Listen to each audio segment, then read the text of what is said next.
Olá, meus amados. Hoje, dia 9 de agosto de 2022, terça-feira da 19ª semana do Tempo Comum. Evangelho segundo Mateus. Naquele tempo, os discípulos aproximaram-se de Jesus e perguntaram: quem é o maior no reino dos céus? Jesus chamou uma criança, colocou-a no meio deles e disse: em verdade vos digo, se não vos converterdes e não vos tornardes como crianças, não entrareis no reino dos céus.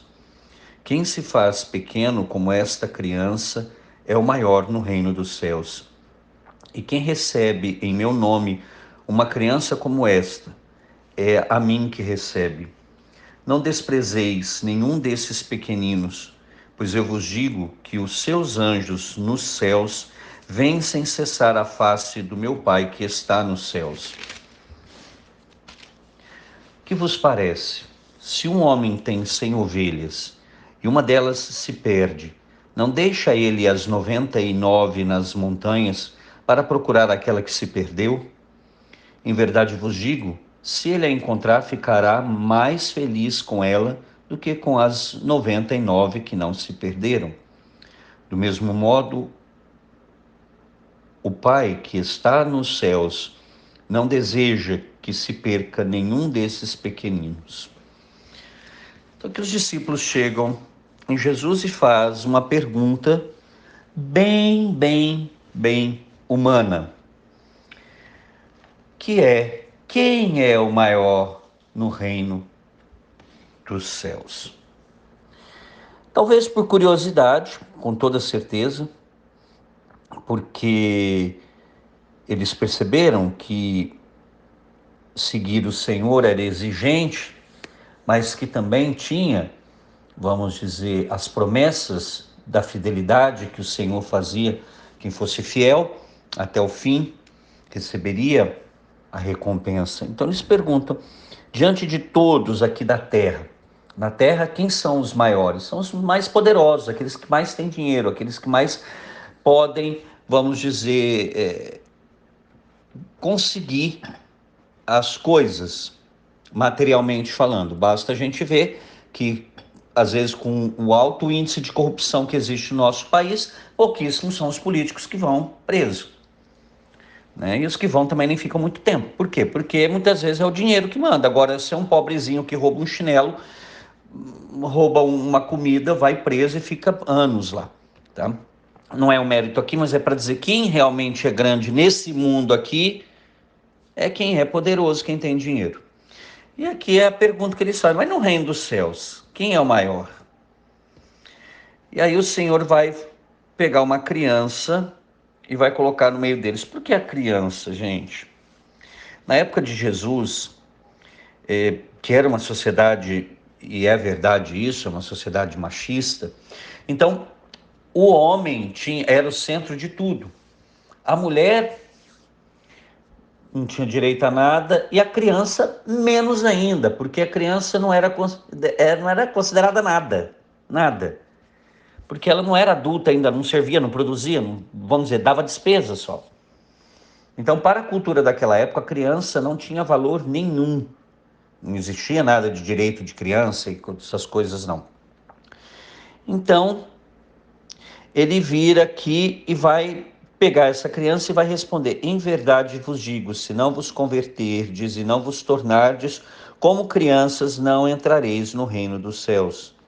Quem se faz pequeno como esta criança, esse é o maior no reino dos céus. E quem recebe em meu nome uma criança como esta, é a mim que recebe. Aqui quando a gente pensa em criança, hoje a gente fala o quê? A pureza. Jesus está falando da pureza. Também, mas é muito além disso. Gente, a criança, não sei se você já prestou atenção, claro, quem tem criança em casa, filho pequeno, sobrinho, primo, vai notar uma coisa: a criança é o ser que mais tem necessidade de tudo e de todos. Ele precisa da ajuda de todo mundo praticamente. Raramente ele consegue fazer alguma coisa sozinho. Então, o seguidor de Jesus, portanto o cristão, ele também deve ter essa dependência total de Deus, que se faz pequeno como uma criança que é dependente do pai. No caso aqui, o pai que está no céu. Então, esse é o sentido de depender, de confiar, de se entregar inteiramente como uma criança que confia plenamente no pai e na mãe. É muito comum, às vezes, você perguntar para a criança: por que você está fazendo isso? Ah, porque meu pai mandou, porque minha mãe mandou. Então, para a criança, isso é uma norma, é uma regra. Não tem. Se o pai e a mãe mandou, então a criança ela tem uma tendência também a obedecer o pai e a mãe. Depois, com o passar do tempo, a criança vai ficando desobediente, mas em geral, a criança, principalmente a criança bem nova, né, ali nos seus primeiros anos de vida, ela tem a tendência a obedecer, não mente. Então, a gente percebe isso, que Jesus chama os seus discípulos, claro, a inocência, a pureza, a bondade da criança, sim, mas também e principalmente a dependência do Pai.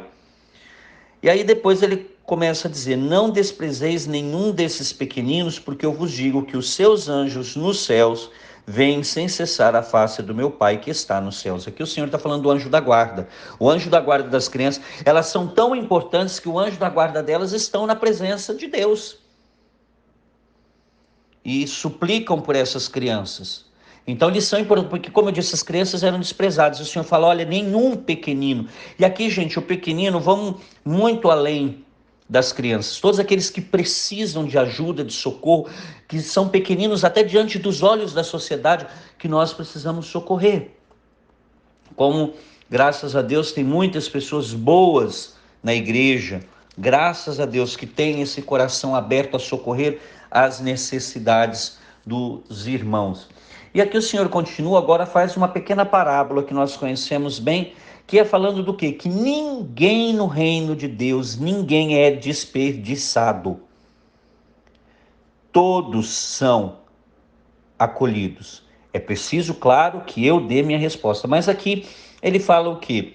Que um homem tem 100 ovelhas, perde uma e ele sai para procurar. Quando ele encontra essa ovelha que perdeu, e deixou as 99 e foi procurar essa uma. Ele poderia dizer: eu tenho já 99, deixa essa uma para lá. Não, ele foi procurar. Deus não quer perder ninguém, gente. Então quem somos nós para, não desista. Eu sei que às vezes não é fácil, não desista. Não desista de orar pelas pessoas, não desista de orar pela conversão, pela mudança das pessoas. Não desista, eu sei que não é fácil, mas não desista, porque o Senhor não desiste. Então, esse homem aqui é Deus, que abandona não, deixa as 100 ovelhas para achar outra e volta feliz para trazer para as outras, juntar ali as 99. A minha pergunta é: como é que essas 99 vão receber essa ovelha que se desviou, né? A pergunta sempre é essa: como será? Porque a ovelha volta, porque o pastor atrás, e atrás com muita alegria, muito feliz. Mas as 99 que ficaram, será que não vai olhar reprovando, dizendo: aí ó, a fujona agora está aí, ele precisou, se o nosso pastor não fosse buscá-la, nossa, estaria perdida, mas aí o pastor trouxe agora, ela se acha a melhor de todas. Às vezes a pessoa vai simplesmente ser criticada, e por isso provoca novamente o afastamento da pessoa. Essa necessidade que nós temos também de ter um coração como o do Senhor, esse coração de pastor que acolhe as ovelhas, que busca aquela que foi desviada. E aí o Senhor termina, e aqui não precisa nem explicar. Do mesmo modo, como esse pastor foi atrás dessa ovelha que se perdeu, deixando as 99, depois voltou feliz trazendo essa ovelha, o Senhor diz: do mesmo modo, o Pai que está nos céus não deseja que se perca nenhum desses pequeninos. Então, ou seja, ninguém está excluído da salvação. Mas é claro que nós devemos dar a nossa resposta pessoal à salvação em Jesus Cristo. Senhor, nós te louvamos e bendizemos por essa palavra, que nós, de forma especial, possamos ser como essa criança que o Senhor nos apresenta hoje, totalmente dependente, confiante na misericórdia do Senhor. Que nós não tenhamos medo de nos entregarmos, que nós não sejamos, Senhor, soberbos, que nós não sejamos, Senhor, muitas vezes orgulhosos e prepotentes, mas muito pelo contrário, nos façamos como essa criança, pequeno, dependente, porque sabemos que o Senhor sempre virá em nosso socorro. E Mãe querida, mais uma vez, pedimos a tua intercessão de forma especial, suplica pela paz mundial e pelo fim dessa pandemia. Ave Maria, cheia de graça, o Senhor é convosco, bendita sois vós entre as mulheres e bendito é o fruto do vosso ventre, Jesus. Santa Maria, Mãe de Deus, rogai por nós, pecadores, agora e na hora de nossa morte. Amém. E que desça sobre você, meu irmão e minha irmã, pela intercessão da Virgem Santíssima, a bênção do Deus Todo-Poderoso, Pai e Filho e Espírito Santo. Amém.